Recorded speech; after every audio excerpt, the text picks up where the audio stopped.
नमस्कार मंडळी, श्री स्वामी समर्थ। मी आज शेपूची भाजी करते। मी त्यासाठी कांदा नाही वापरणार। मी इथे 10 ते 12 लसणीच्या पाकळ्या आणि 2च हिरव्या मिरच्या घेतल्या। इथे ओलं खोबरं घेतलं आहे, शेंगदाण्याचा कूट नाही वापरणार। आणि शेपूची भाजी साफ करून धुवून मग कापून घेतली। आणि जे कवळे दांडे असतात ना ते घ्यायचे, जून टाकून द्यायचे। आता आपण भाजी फोडणीला घालू। आणि मुगाची डाळ टाकणार आहे मी त्याच्यामध्ये। ही मुगाची डाळ घेतली आहे मी आणि ती मी अर्धा तास भिजत ठेवली होती। आपण आता तेल टाकून घेऊया।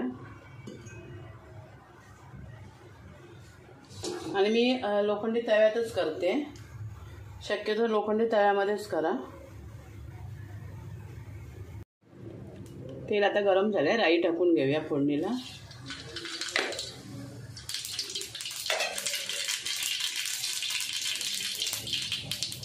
आणि लसूण आणि मिरची बारीक एकदम करायची नाही आणि लसूण पण एकदम बारीक असा हे करायचं नाही, पातळ पेस्ट वगैरे नाही करायची। खलबत्त्यामध्ये कुटून घ्यायची। मी सुद्धा खलबत्त्यामध्येच कुटून घेतली आहे। गॅस कमी करते जरा।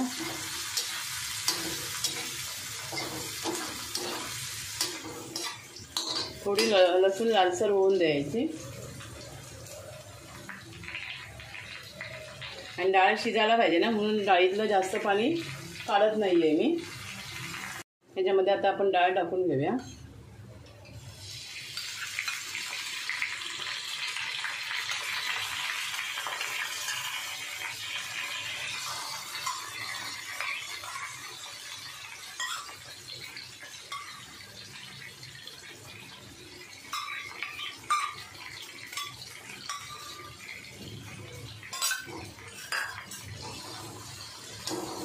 आणि गॅस फास्ट ठेवायचा, डाळ परतून घ्यायची।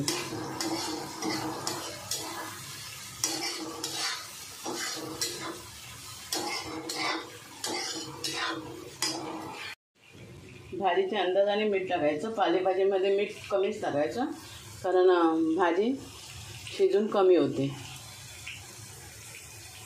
त्या अंदाजाने मीठ टाकायचं। आता आपण भाजी घालून घेऊया।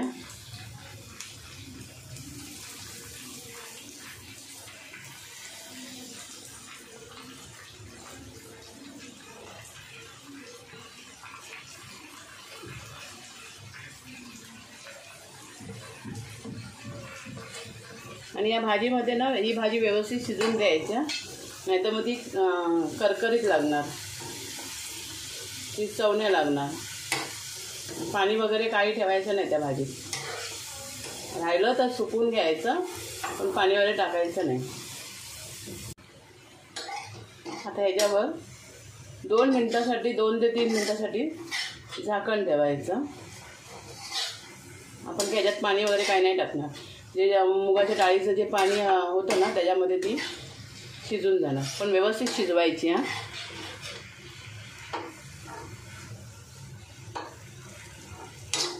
तुम्हाला पाहिजे असेल ना तर एक लाल मिरची पण टाकलात ना तरी चालेल। हिरवी मिरची, लाल मिरची छान वाटते। आता गॅस कमी केला आहे मी आणि भाजी ही मस्तपैकी शिजून द्यायची वाफेवर।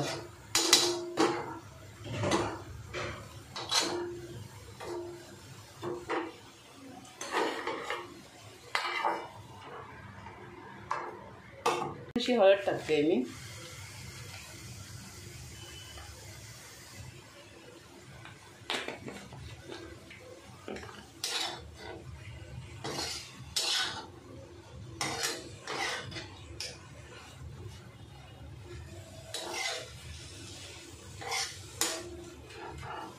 आणि आता खोबरं टाकूया।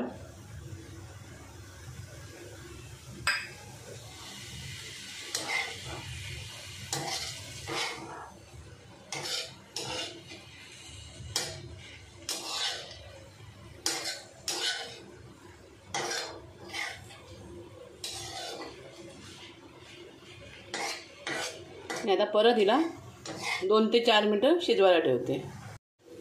हे बघा म्हणजे आपली शेपूची भाजी झाली आहे। मी आता गॅस बंद करते।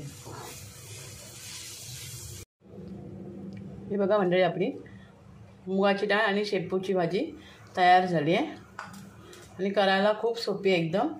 जर कोणाला शेंगदाणे आवडत असतील तर त्यांनी शेंगदाणे टाकावे, कांदा आवडत असेल तर कांदा घाला, पण आम्ही कांदा नाही घालत, आम्ही मिरची आणि लसूणवरच करतो. व्हिडिओ तुम्हाला आवडला तर एक लाईक करा, शेअर करा आणि सबस्क्राईब करा. थँक्यू.